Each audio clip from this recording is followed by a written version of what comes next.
India US തീരുവ യുദ്ധത്തിൽ ട്രംപിന് മുന്നിൽ മുട്ടുമടക്കില്ല എന്ന് വീണ്ടും ആവർത്തിച്ചുറപ്പിച്ച് പ്രധാനമന്ത്രി നരേന്ദ്രമോദി. സാമ്പത്തിക വിദഗ്ധരുടെ എല്ലാ വിശകലനങ്ങളെയും കാറ്റിൽ പറത്തിക്കൊണ്ടാണ് മോദി വീണ്ടും ഈ ഒരു നിലപാട് ആവർത്തിച്ചുറപ്പിച്ച് പറയുന്നത്.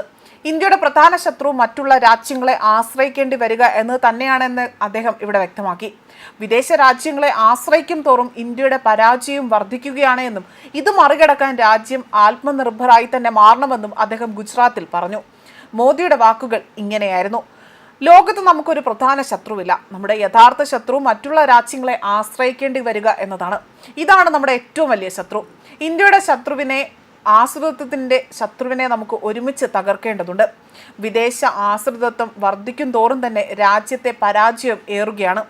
ആഗോള സമാധാനത്തിനും സ്ഥിരതയ്ക്കും സമൃദ്ധിക്കും ലോകത്തിലെ ഏറ്റവും വലിയ ജനസംഖ്യയുള്ള രാജ്യമാകട്ടെ ആത്മനിർഭരായി തന്നെ മാറണം. മറ്റുള്ളവരെ ആശ്രയിക്കുന്നത് തുടർന്നാൽ നമ്മുടെ ആത്മാഭിമാനത്തിന് അത് ക്ഷതമേൽപ്പിക്കും. മറ്റുള്ളവർക്ക് വേണ്ടി രാജ്യത്തെ 140 കോടി ജനങ്ങളുടെ ഭാവി ഇല്ലാതാക്കാനും നമുക്കാവില്ല. രാജ്യത്തിന്റെ വികസനത്തിനായുള്ള ദൃഢനിശ്ചയം മറ്റുള്ളവരെ ആശ്രയിക്കുന്നതിലൂടെ തന്നെ ഇല്ലാതാകാനില്ല. അതുപോലെ തന്നെ വരും തലമുറകളുടെ ഭാവി അപകടത്തിലാകാനാകില്ല. ഇതിനൊരു മരുന്നേ ഉള്ളൂ. അത് സ്വാശ്രയമായ ഇന്ത്യയാണ്. അതേപോലെ തന്നെ ടാരിഫ് യുദ്ധത്തിന് പിന്നാലെ തന്നെ H1B വിസയുടെ വാർഷിക ഫീസായിട്ട് $1 ലക്ഷം ഇപ്പോൾ പ്രഖ്യാപിച്ചിരിക്കുന്നത്.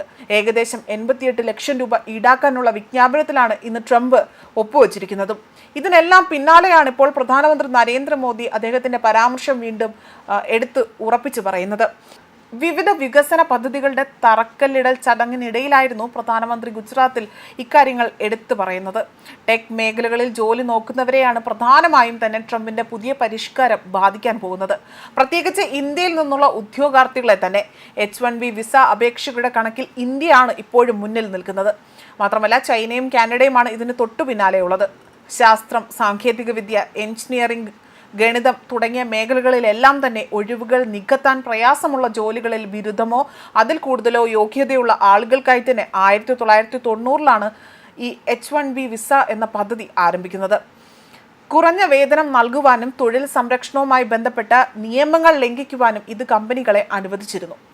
അതേസമയം ട്രംപ് ആകട്ടെ മോദിയുമായി വീണ്ടും ചങ്ങാത്തം കൂടാൻ വേണ്ടിയുള്ള എല്ലാ വഴികളും അദ്ദേഹം നോക്കുന്നുണ്ട്. എന്നാൽ ഇന്ത്യ US വ്യാപാര യുദ്ധം അധിക നാൾ നീണ്ടു നിൽക്കില്ല എന്നായിരുന്നു, അത് വെറും താൽക്കാലികം മാത്രമാണ് എന്നായിരുന്നു വേൾഡ് എക്കണോമിക് ഫോറത്തിന്റെ CEO വ്യക്തമാക്കിയത്. ഇത്തരത്തിൽ പല സാമ്പത്തിക വിദഗ്ധന്മാരടക്കം ഇത്തരത്തിൽ വിലയിരുത്തലുകൾ നടത്തി പുറത്തു വന്നിട്ടുണ്ട്. മാത്രമല്ല ട്രംപോ മോദിയോ ഇതുവരെയും മുഖാമുഖം സംസാരിക്കുകയോ അല്ലെങ്കിൽ വീണ്ടും ഒരു സൗഹൃദ സംഭാഷണത്തിൽ ഏർപ്പെടുകയോ ചെയ്തിട്ടില്ല. മാത്രമല്ല ട്രംപ് ആകട്ടെ ഇപ്പോഴും ഇന്ത്യയെ വേട്ടയാടുന്നത് തുടരുന്നു എന്നതും നമുക്ക് ഇതിലൂടെ തന്നെ വിലയിരുത്താൻ സാധിക്കും.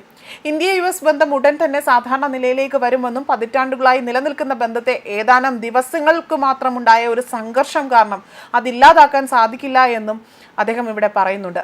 ദേശീയ മാധ്യമത്തിന് നൽകിയൊരു അഭിമുഖത്തിനിടയിലാണ് ഇത്തരത്തിലൊരു പ്രതികരണം പുറത്തു വന്നത്. ഇന്ത്യയും US തമ്മിൽ പതിറ്റാണ്ടുകൾ നീണ്ട സഹകരണമാണുള്ളത്. അടുത്തിടെ ചില തർക്കങ്ങൾ ഉണ്ടായെങ്കിൽ പോലും അത് ഉടൻ തന്നെ മാറുമെന്നും താൻ വിശ്വസിക്കുന്നതായും അദ്ദേഹം ഇവിടെ പറയുന്നുണ്ട്. അതേസമയം ഇതിനെല്ലാം പിന്നാലെയാണ് ഇപ്പോൾ ട്രംപിന്റെ ഇത്തരമൊരു പ്രസ്താവന പുറത്തു വരുന്നത്. അതായത് ട്രംപുമായി ഇനിയൊരു ചങ്ങാത്തത്തിന് കൂട്ടു നിൽക്കില്ല, അല്ലെങ്കിൽ ഇനിയൊരു വ്യാപാരം അമേരിക്കയുമായി തങ്ങൾക്കുണ്ടാകില്ല, അല്ലെ ഇന്ത്യക്ക് ഉണ്ടാകില്ല എന്ന് തന്നെ അദ്ദേഹം അടിവരയിട്ട് പറഞ്ഞിരിക്കുന്നതും. ന്യൂസ് ഡെസ്ക് കർമ്മ ന്യൂസ്.